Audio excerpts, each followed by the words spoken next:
పాలమూరు జిల్లాల కొండరెడ్డిపల్లె కొండరెడ్డిపల్లెలో కొన్నదొక తల్లి పాలమూరు జిల్లాల కొండరెడ్డిపల్లె కొండరెడ్డిపల్లెలో కొన్నదొక తల్లి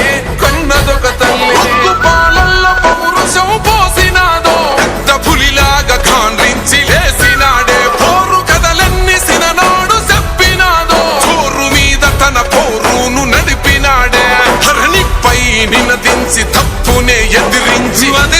బెదిరించి నిలదీసినాడే రంగులు అద్దిన సేతితోనే 3 రంగుల జెండా ఎగరేసినాడే